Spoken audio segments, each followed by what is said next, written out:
हमारे पास ये वाला जो मोनोब्लॉक है इसके हालत इतने बुरे हैं कि अगर कोई सामने से देख लेगा तो यही कहेगा कि 3-4 साल से इस मोनोब्लॉक में कोई भी काम नहीं हुआ है।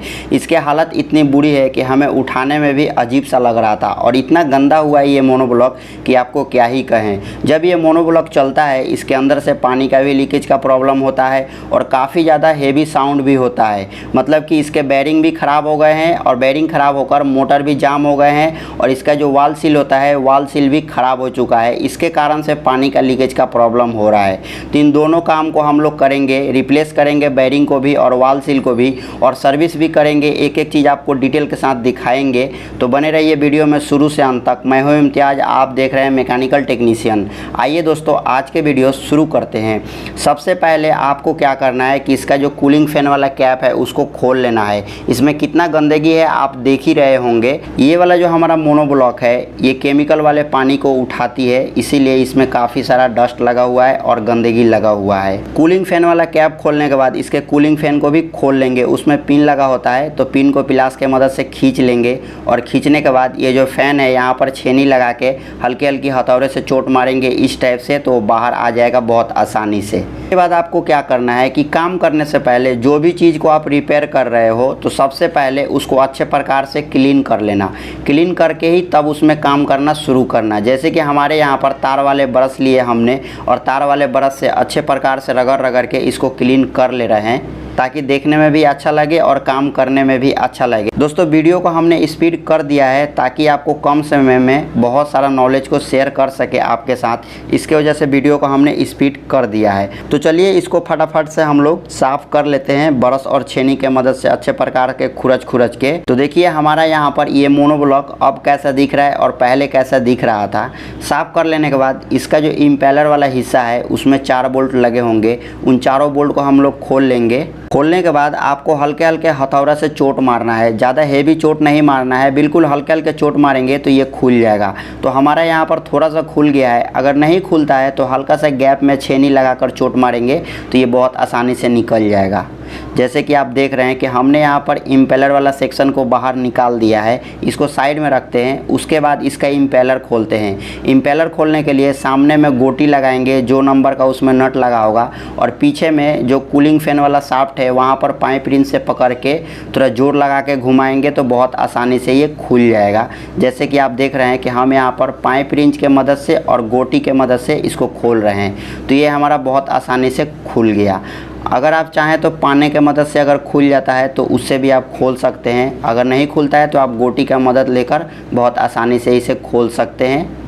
खोल लेने के बाद इसको क्या करेंगे, जो कूलिंग फैन वाला कैप है उसके ऊपर में मोटर को रखेंगे। अगर आपका मोटर का कूलिंग फैन वाला कैप ख़राब है या सड़ गया है तो उस पर आपको नहीं रखना है, किसी गोल चीज़ पर रख के और इस प्रकार से इसमें पुलर लगाएंगे। जो बेरिंग पुलर होता है उस बेरिंग पुलर के मदद से इसके इम्पेलर को बाहर खींच लेंगे। तो हम यहाँ पर फटाफट से इम्पेलर को पुलर के मदद से बाहर खींच लेते हैं। देखिए हमारा यहाँ पर इम्पेलर बाहर निकल गया है। अब इसको हाथ से उठा के अलग रख देंगे। ये जो वाशर था इसको भी संभाल के रखेंगे।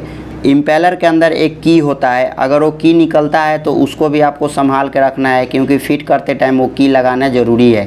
फिर उसके बाद इसमें जो सील लगे हुए हैं ये वाला वाशर आपको निकाल लेना है। उसके बाद इसके अंदर में जो स्प्रिंग वाले सील लगे हुए हैं पेचकस के मदद से उस सील को भी आपको बाहर निकाल लेना है। कुछ इस प्रकार से पेचकस लगा के हल्के हल्के ऊपर की तरफ खींचेंगे तो ये बहुत आसानी से निकल जाएगा। तो देखिए हमने यहाँ पर जो हमारे इसमें सील लगा हुआ है इसे हमने निकाल लिया है, लेकिन एकदम नीचे में एक और सील होता है उसको भी आप पेचकस के मदद से निकाल लेंगे।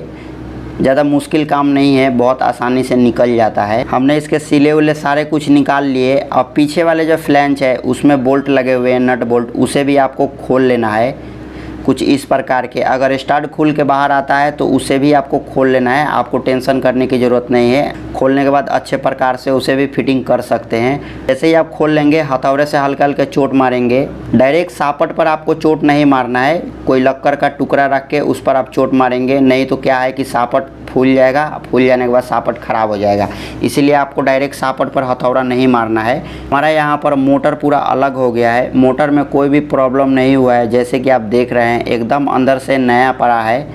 थोड़ा सा भी इसके वाइंडिंग में कोई भी दिक्कत नहीं है। जो दिक्कत है इसके बेरिंग में दिक्कत है और सील में दिक्कत है। यहाँ पर रोटर को बाहर निकालेंगे ठोक ठोक कर, नीचे में लकड़ी हमने रखे हुए हैं और उसी पर ठोकेंगे तो देखिए हमारा सापट बाहर आ गया। जो इसका रोटर है वो बाहर आ गया और इसके सामने वाले बेरिंग में पानी जाकर ये बेरिंग ख़राब हो गया है।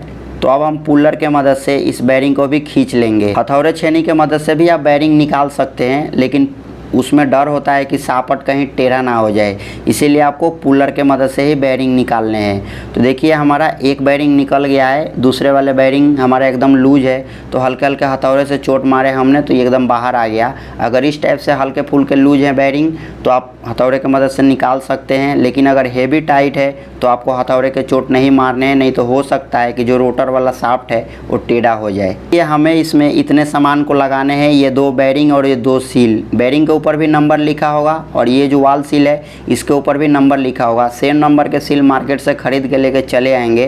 तो हम यहाँ पर सील खरीद के लेके चले आए हैं। अब चलिए इसको फिट करते हैं और फिट करके आपको दिखाते हैं। दोस्तों फिट करते टाइम आप काफ़ी ध्यान से देखना वीडियो को, क्योंकि फिट करना ही मेन काम होता है।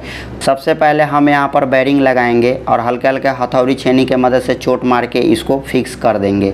इसमें से जो कवर है वो हमारा निकल चुका है, कोई बात नहीं, बाद में लगाएंगे। अब दूसरे वाले जो बेरिंग है उस बेरिंग को हम लोग यहाँ पर फिट करेंगे, जैसे पहले वाला को फिट किए छेनी हथौड़ी की मदद से। तो दोनों बेरिंग हमारे यहाँ पर फिट हो गया है। अब बेरिंग के ऊपर में जो कवर होता है वो कवर हमारा निकल गया था, तो उस कवर को उसी प्रकार से रख के और अंगूठे से दबाएंगे तो बहुत आसानी से ये भी आपका लग जाएगा। उसके बाद अब हम लोग इसको फिट करेंगे। तो फिट करने के लिए सबसे पहले इम्पेलर वाले जो सेक्शन है इसके बीच में यहाँ पर एक सील रहता है, तो ये वाला सील हमारा निकला था। तो इस टाइप से रख के और सापट को इसका अंदर डालेंगे, जैसे कि आप देख रहे हैं, और डाल के अच्छे प्रकार से ठोक के फिक्स कर लेंगे। हल्के हल्के चोट मारेंगे मट्टी पर ही तो आराम से ये लग जाएगा, नहीं तो नीचे लकर के गुटका रख के उस पर आप चोट मार के इसको फिक्स कर सकते हैं। तो देखिए ये हमारा लग गया है। अब हम लोग इसका जो स्टेटर है स्टेटर में इसको फिट करेंगे कुछ इस प्रकार से। जहाँ से ये जो थ्रेड निकला था बिल्कुल वहीं पर आपको सेटिंग करके और अंदर के तरफ ढकेलना है, तो ये आपको बहुत आसानी से लग जाएगा कुछ इस प्रकार के। जैसे कि आप देख रहे हैं ये हमारा थ्रेड बहुत आसानी से अपना जगह में चला गया है। लगने के बाद फिर से जो आपके कूलिंग फैन वाले कैप होंगे उसके ऊपर में आपको इस प्रकार से टिका देना है। टिका देने से बहुत आसानी से आप फिट कर सकते हैं। उसके बाद ये वाले जो बेरिंग के वाशर थे पिछले हिस्से वाले बेरिंग में, तो उसको भी आपको वापस से लगा देना है। लगाने के बाद इसका ऊपर में जो फ्लैंज था उस फ्लैंज को भी आपको इस प्रकार से नट को मैच करके इसे भी लगा देना है। हो सकता है कि ये लगने में थोड़ा दिक्कत हो, क्योंकि इसमें जो वाशर है वाशर कई बार दिक्कत करता है, तो आपको पेचकस के मदद से इधर उधर सेटिंग करके इसे लगा लेना है। तो देखिए हमारा यहाँ पर लग गया है। पहले से हमारे एक स्टड इसमें लगा हुआ था, उसके सामने भी एक स्टड और लगा के और हल्के हल्के बराबर बराबर टाइट कर देंगे ताकि हमारे मोटर के दोनों फ्लैंज फिक्स रहे। तो देखिए हमने यहाँ पर 2 नट बोल्ट पर इसको टिका दिया है और हमारे मोटर भी काफ़ी फ्री घूम रहा है, इसमें कोई भी दिक्कत नहीं है। उसके बाद जो तीसरा चौथा इसमें जो नट बोल्ट था उसको भी आपको टाइट कर देना है और एकदम बराबर से टाइट करके फिक्स कर देना है।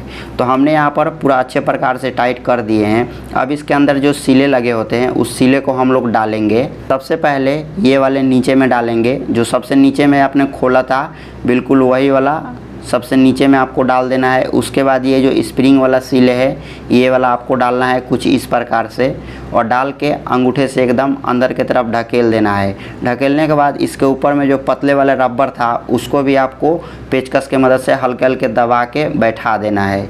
उसके बाद ये वाले जो वाशर है नायलॉन का, इस वाशर को भी रख देना है। उसके बाद इम्पेलर आपने जैसा खोला था जो वाले हिस्से नीचे की तरफ थे वही वाला हिस्सा की मैच करके और साथ में की लगा के इसको भी फिट कर देंगे, जैसे कि आप देख रहे हैं कि हम यहाँ पर फिट कर रहे हैं। मैचिंग करने के बाद हल्के हल्के हथौड़े के चोट मारेंगे, ज़्यादा ज़ोर से चोट नहीं मारेंगे, नहीं तो ये जो कूलिंग फैन वाला कैप है वो ख़राब हो जाएगा, आपका टेढ़ा हो जाएगा।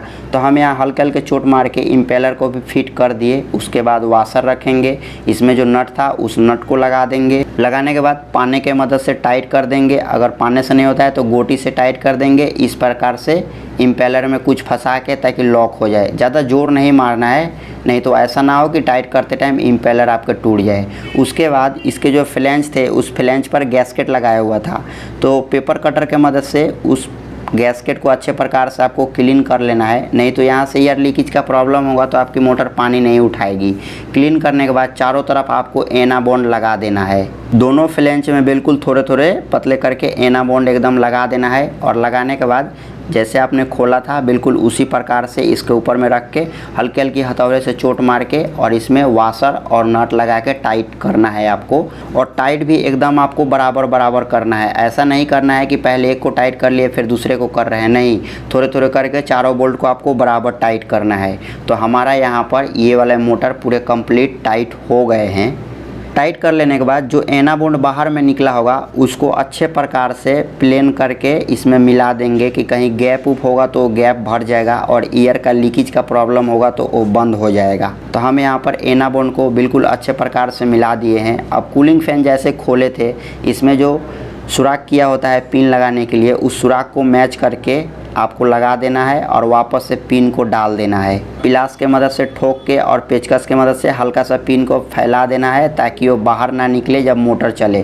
तो देखिए हमारे मोटर एकदम फ्री है और बढ़िया तरीके से चल भी रही है। उसके बाद इसके जो कूलिंग फैन वाले कैप थे उस कैप को आपको फिट कर देना है और इसमें जो स्क्रू लगे हुए थे उस स्क्रू को अच्छे प्रकार से टाइट कर देना है। तो दोस्तों हमारे मोटर हो गई कंप्लीट और चलने के लिए ये हो गई तैयार।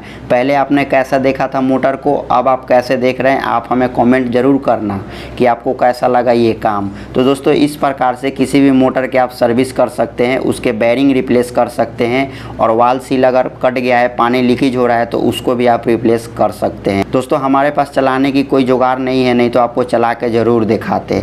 आई होप कि हमारी वीडियो आपको पसंद आया होगा। वीडियो को कर दीजिए एक लाइक, अपने दोस्तों के साथ शेयर करिए। हमारे चैनल पर नए हैं, चैनल को सब्सक्राइब करके बेल नोटिफिकेशन को ऑल प्रेस करिए। मिलते हैं किसी दूसरी वीडियो में।